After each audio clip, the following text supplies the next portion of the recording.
இவர் வெயில், மாயாண்டி குடும்பத்தார், அவன் இவன் போன்ற திரைப்படங்களில் தன் நடிப்பால் பாராட்டுகளை பெற்று புகழையும் அடைந்தவர் என்பதுதான் எல்லோருக்கும் தெரியும். ஆனால் அறுவடை நாட்கள் என ஒரு திரைப்படத்தின் மாபெரும் இயக்குனர். அந்த திரைப்படம் மாபெரும் வெற்றி படமாகவும் தமிழ் சினிமாவின் முக்கியமான படமாகவும் இன்றும் பேசப்படுகின்ற படம். முதலில் இயக்குனராகத்தான் அவர் சினிமாவில் காலடி எடுத்து வைத்தார். 1980ஆம் ஆண்டில் வெளியான அந்த திரைப்படம் அவரை மிகப்பெரிய இயக்குனர் வரிசையில் வைத்தது.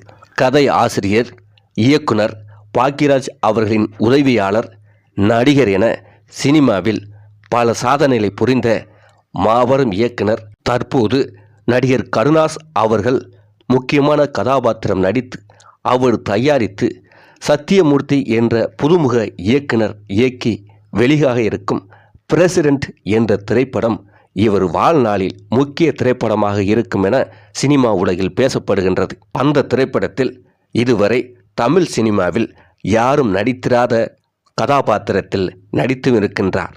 இந்திய சினிமா கண்டிராத புதிய கதைக்களம், புதிய கதாபாத்திரம் என அடுத்து ஒரு புகழின் உச்சிக்கு காத்திருக்கும் மாபெரும் நடிகர் ஐயா GM குமார் அவர்களின் வரலாறை காணலாம்.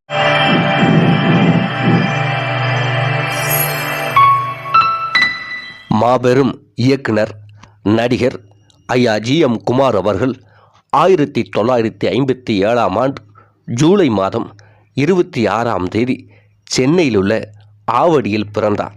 சிறு வயதிலிருந்தே சினிமா மீது ஆர்வம் ஏற்பட்டு அதிகமான திரைப்படங்களை பார்க்க ஆரம்பித்தார். அதன் விளைவாக திரு K. பாக்யராஜ் அவர்களிடம் உதவி இயக்குனராக சேர்ந்தார்.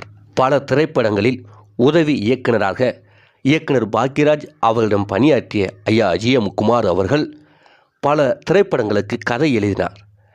1985ஆம் ஆண்டு வெளியான பாண்டியராஜன் அவர்கள் இயக்கிய கன்னிராசி படத்திற்கு இவர் கதை திரைக்கதை எழுதினார். அதே ஆண்டு வெளியான காக்கி சட்டை என்ற திரைப்படத்துக்கும் கதை திரைக்கதை எழுதியிருந்தார். 1990ஆம் ஆண்டு வெளியான மைடியர் மார்த்தாண்டன் படத்திற்கும் கதை திரைக்கதை எழுதினார். ஆரம்ப காலத்தில் இயக்குனர், நடிகர் பாக்யராஜ் அவரிடம் உதவியாளராக இருந்த இவர் 1986ஆம் ஆண்டு சிவாஜி புரொடக்ஷன்ஸ் தயாரிப்பில் அறுவடை நாள் என்ற திரைப்படத்தை முதலில் இயக்கினார். இந்த திரைப்படத்தில்தான் இவர் இயக்குனராக அறிமுகமானார். இந்த திரைப்படம் மாபெரும் வெற்றியை பெற்றது. புது டெக்னிக் தொழில்நுட்ப மாதிரி வித்தியாசமான திரைக்கதையை இந்த திரைப்படத்தில் அவர் கூறியிருப்பார். குறிப்பாக எல்லா இயக்குனர்களும் ஃப்ளாஷ்பேக் காட்சிகளை பிளாக் அண்ட் ஒயிட்டில் காட்டுவார்கள் அந்த காலகட்டத்தில். ஆனால் இவரோ லைவான காட்சிகளை பிளாக் அண்ட் ஒயிட்டிலும் ஃப்ளாஷ்பேக்கை செழிப்பாகவும் காட்டியிருப்பார். அது அந்த காலகட்டத்தில் பெரிதும் பேசப்பட்டது. அது ரசிகர்களால் பாராட்டுகளையும் பெற்றது. அந்த அளவுக்கு வித்தியாசமாக யோசிக்கக்கூடிய இயக்குனராக 80களில் இருந்தார். அந்த திரைப்படம் மாபெரும் வெற்றிப்படமாக அமைந்ததை அடுத்து தொடர்ந்து பல வாய்ப்புகள் அவருக்கு வந்தது. இருந்தாலும் அவர் படங்களில் இளையராஜா அவர்கள்தான் இசையமைக்க வேண்டும் என்பதில் பிடிவாதமாக இருந்தார். சில படங்களில் இளையராஜா இல்லாத போது படத்தை இயக்குவதற்கும் தவிர்த்தார் என்றும் கூறப்படுகின்றது. இளையராஜா அவர்கள் இசையமைக்காத படங்களை நான் இயக்குவதில்லை என பல தயாரிப்பாளர்களிடம் அவர் கூறியதாகவும், இதனாலேயே பல படங்களை இயக்கும் வாய்ப்பையும் இழந்ததாகவும் கூறப்படுகிறது. இவரது ஆரம்ப வெற்றிக்கு பிறகு 3 திரைப்படங்களை மட்டுமே இயக்கினார். உருவம் என்ற படத்தை இயக்கி தயாரிக்க எடுத்த முடிவு அது தோல்வியில் முடிந்தது. 1989ஆம் ஆண்டு பிக் பாக்கெட் என்ற திரைப்படத்தை இயக்கினார். இந்த திரைப்படமும் அவருக்கு நல்ல பெயரை பெற்றுத்தந்தது. அதன் பிறகு 1991ஆம் ஆண்டு இரும்பு பூக்கள் என்ற திரைப்படத்தை இயக்கினார். இந்த திரைப்படமும் அவருக்கு நல்ல இயக்குனர் என்ற அடையாளத்தை மேலும் தந்தது. அதன் பிறகு அவரே தயாரித்து இயக்கிய உருவம் திரைப்படம்தான் தோல்வியை சந்தித்தது. பொருளாதார ரீதியாகவும் சற்று பின்னடைவை அந்த காலகட்டத்தில் அவர் சந்தித்தார் என்று கூறப்படுகின்றது. அதற்கு காரணம் உருவம் என்ற திரைப்படத்தை அவரே தயாரித்து இயக்கியதால் ஏற்பட்ட பின்விளைவு என்று கூறப்படுகின்றன.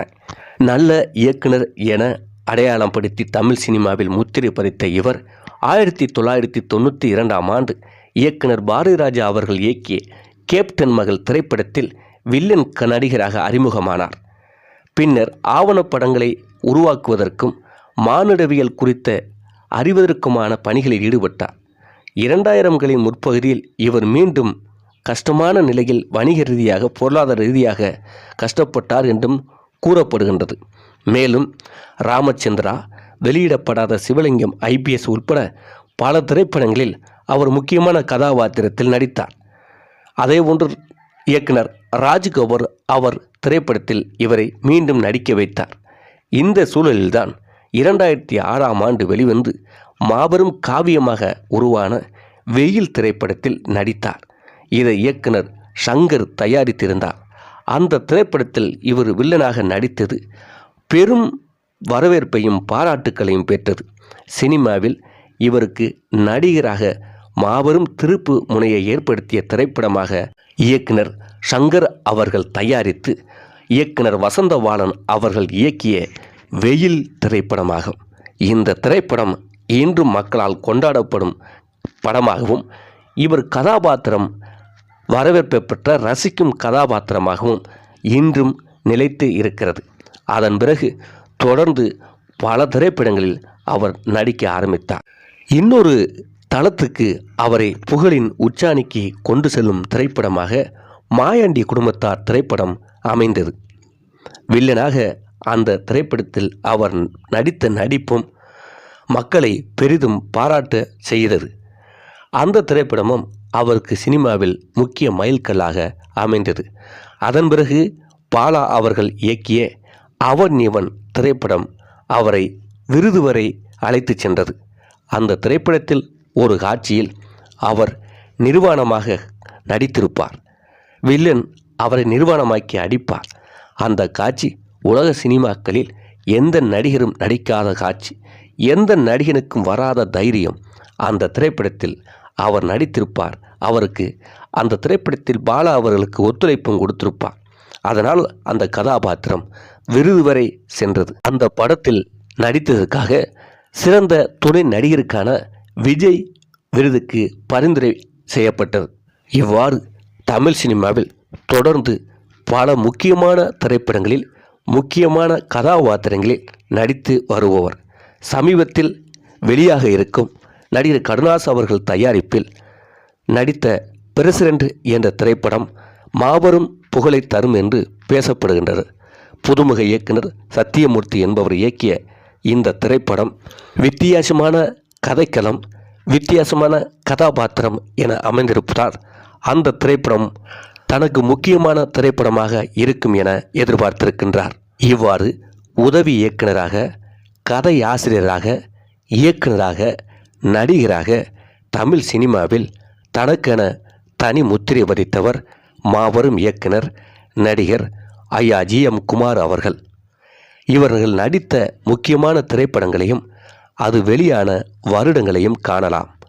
1993ஆம் ஆண்டு கேப்டன் மகள், 2002ஆம் ஆண்டு காதல் வைரஸ், 2003ஆம் ஆண்டு ராமச்சந்திரா, 2005ஆம் ஆண்டு தொட்டி ஜெயா, 2006ஆம் ஆண்டு வெயில், 2007ஆம் ஆண்டு மச்சக்காரன், மலைக்கோட்டை, 2008ஆம் ஆண்டு ஆயுதம் செய்வோம், குருவி, 2009ஆம் ஆண்டு மாயாண்டி குடும்பத்தார், தீ, 2010ஆம் ஆண்டு மாத்தியோசி, மிளகா, 2011ஆம் ஆண்டு அவர்களும் இவர்களும், அவன் இவன், வேலூர் மாவட்டம், 2013ஆம் ஆண்டு சந்தமாமா, 2014ஆம் ஆண்டு ஜக ஜால புஜபல தெனாலிராமன், அப்புச்சி கிராமம், 2015ஆம் ஆண்டு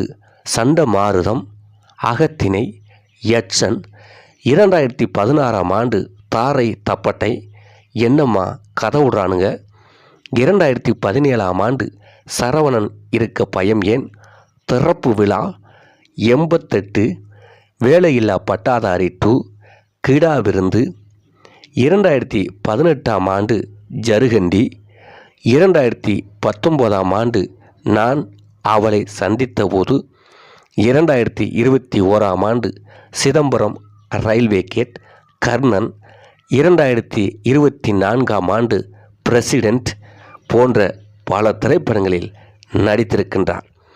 பிரசிடென்ட் திரைப்படம் 2024ஆம் ஆண்டு வெளியாக இருக்கிறது. நடிகராக முக்கியமான இந்த திரைப்படங்களில் அவர் நடித்திருக்கின்றார். அதேபோன்று இயக்குனராக அவர் இயக்கிய படங்களையும் அது வெளியான வருடங்களையும் காணலாம்.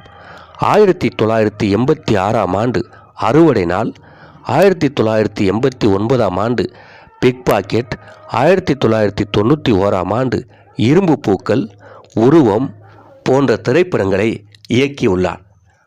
எழுத்தாளராக, கதை ஆசிரியராக 1985ஆம் ஆண்டு வெளியான கன்னிராசி, அதே 1985ஆம் ஆண்டு வெளியான காக்கி சட்டை, 1990ஆம் ஆண்டு வெளியான மைடியர் மார்த்தாண்டன் ஆகிய திரைப்படங்களில் இவர் எழுத்தாளராக, கதையாசிரியராக பணியாற்றியுள்ளார். அதேபோன்று பல தொலைக்காட்சி தொடர்களிலும் இவர் நடித்தார். 2017ஆம் ஆண்டு தேவதையை கண்டேன், 2020ஆம் ஆண்டு பூவே உனக்காக, 2021ஆம் ஆண்டு செம்பருத்தி, 2022ஆம் ஆண்டு பேரன்பு போன்ற தொலைக்காட்சி தொடர்களிலும் நடித்தார். அதேபோன்று வெப்சீரிஸ் எனப்படும் வலைத்தொடர்களிலும் நடித்தார். 2021ஆம் ஆண்டு வெளிவந்த நவம்பர் கதை, 2022ஆம் ஆண்டு வெளிவந்த காகித ராக்கெட் ஆகிய வலைத்தொடர்களிலும் நடித்திருக்கின்றார். தமிழ் சினிமாவில் இயக்குனராக, நடிகராக, கதை ஆசிரியராக தனக்கென தனி முத்திரை பதித்தவர் மாபெரும் இயக்குனர் நடிகர் ஐயா GM குமார் அவர்கள். மீண்டும் ஒரு வரலாறோடு சந்திப்போம். சேனலை சப்ஸ்கிரைப் செய்து கொள்ளுங்கள்.